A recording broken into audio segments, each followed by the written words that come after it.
Hey everyone, welcome to Pass or Play. So today we have Mayfair Witches Season 1, Episode 4, titled The Thrall, streaming on AMC Plus now and airing on AMC, the cable channel, tonight. So we open up back 1681 in Donaliv, Scotland.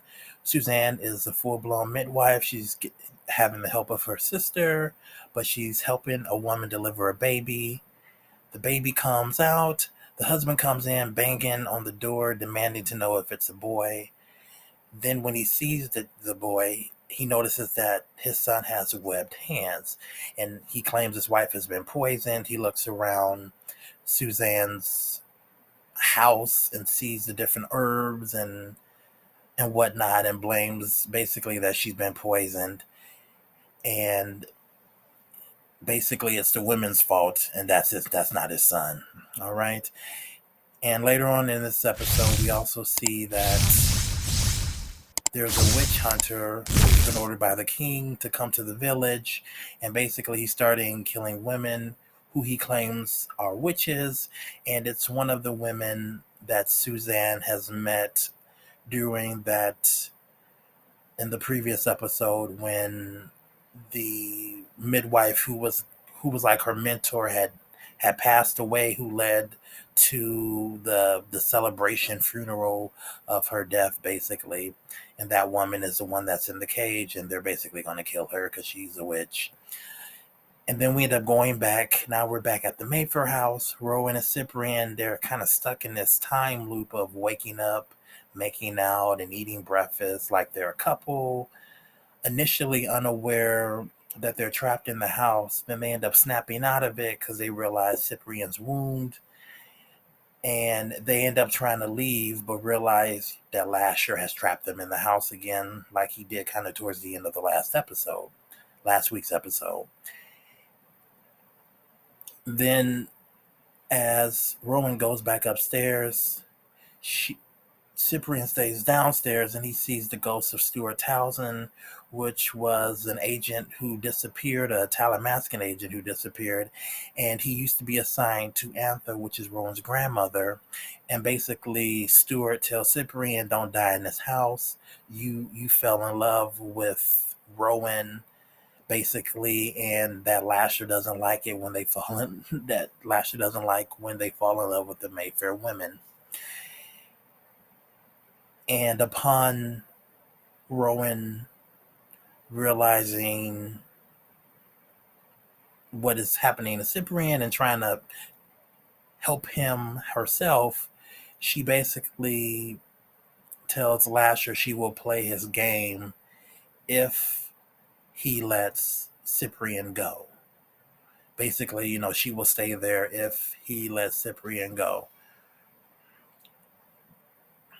And Cyprian's like, no. Lasher kicks him out of the house, sends him to the safe house, his actual home, and Rowan ends up staying there.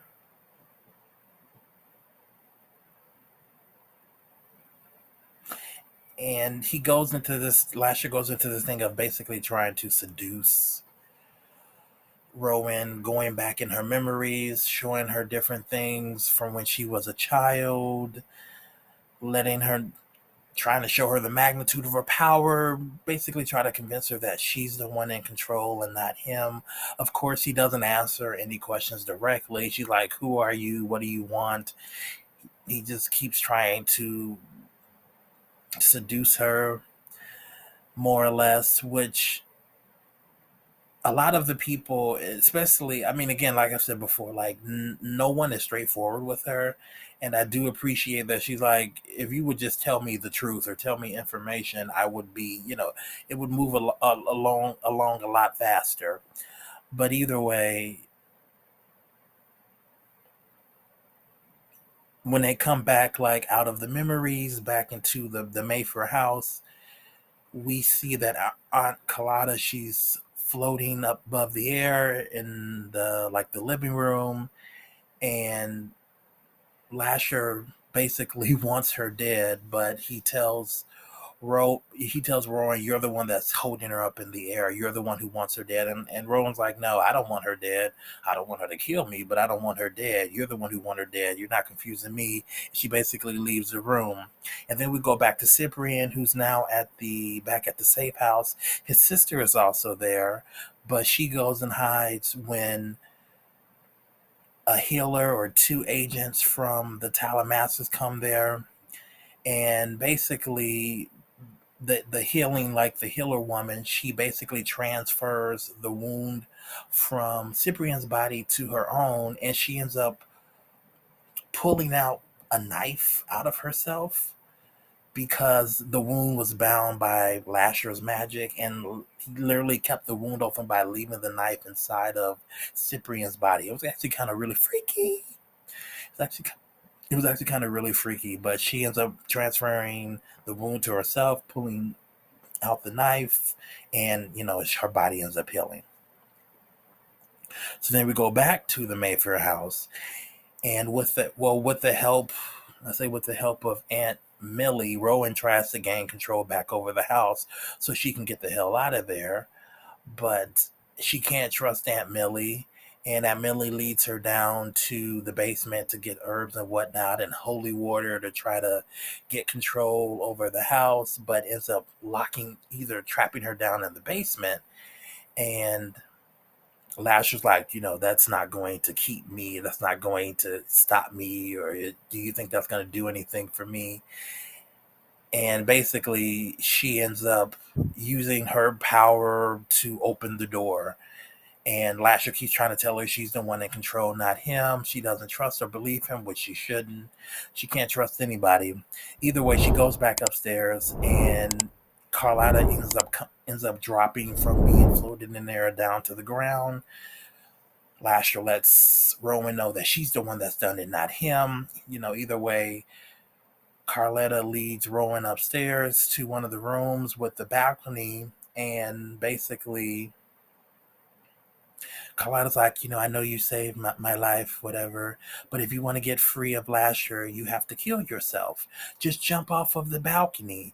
And then that's when Rowan realizes her grandmother, Antha, did not jump off of the balcony herself. Shocker. Antha did not kill herself.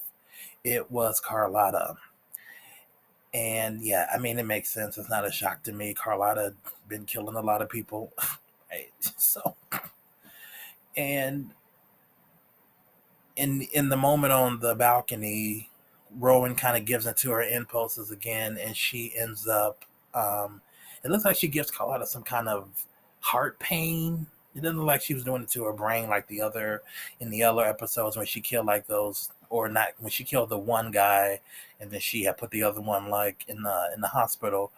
But she ended up doing something to Carlotta's chest, and then Carlotta ends up falling over the balcony, and Lasher's just kind of looking there.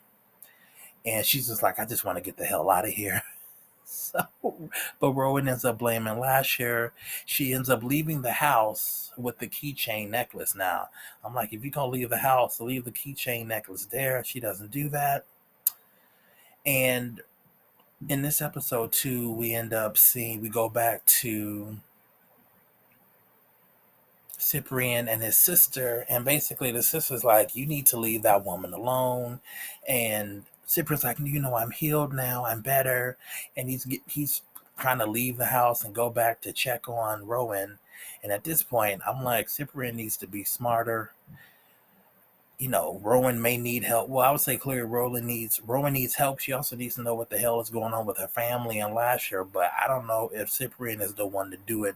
Maybe get a more experienced agent. He doesn't fully know what he's dealing with either. He started to read some of the diaries of the previous Mayfair women, but I think in order for him to get a better understanding, he is also going to need to dive more into the history of the Mayfair women to know what the heck he's talking about. So either way, I think that that's what needs to happen. Either way. And again, no one is up front with Rowan. They've already kind of made up their mind on what she's going to do and what the outcome is going to be. So it's very annoying in that regard. Maybe her uncle will be a little bit more forthcoming, but I really wouldn't bet on it because he's trying to get her to be more in line with Lasher too, because he seems to have some sort of agenda. You do have the Aunt Millie who's a ghost, but apparently needs Carlotta to keep her, in kind of like her physical form. So I mean, it's you do have the other women of the Mayfair, family, but I don't really necessarily know if she'll be able to trust any of those women either. I do appreciate that Rowan is asking direct questions, but getting no real answers. Everyone's like just beating around the bush, so that kind of becomes annoying. Um, I will say that the dance for last year is very interesting. It is you're trying to, it's like who really is in control. He she is intrigued by him, but she at least she knows to be cautious. But either way, she's drawn to him whether she likes it or not. And he is kind of playing with her. You can tell that like little by little in this episode. It's kind of like he tries to keep her distance, but they're just like, yeah, it is. It's literally like a dance. But it'll be interesting to see where this goes. I do like the show. It's just moving very slow to me. This is the fifth episode. I don't know if it's 8 or 10 episodes, but I'm just wishing it would pick up just a little bit the pace. I do want to find out more what's going on. I am interested to see the next episode. At this point, I would tell Cyprian to move on before he ends up getting himself killed. But we'll see. He really wants to help Rowan, but I'm like, you can't help it if you're dead. But we'll see what ends up happening. Other than that, let me know if you like this episode of the Mayfair Witches. What are your comments? Any thoughts? So comment below if you have any. Hit the like button if you like this review. And please subscribe if you haven't done so already. Other than that, see you next time. Bye for now.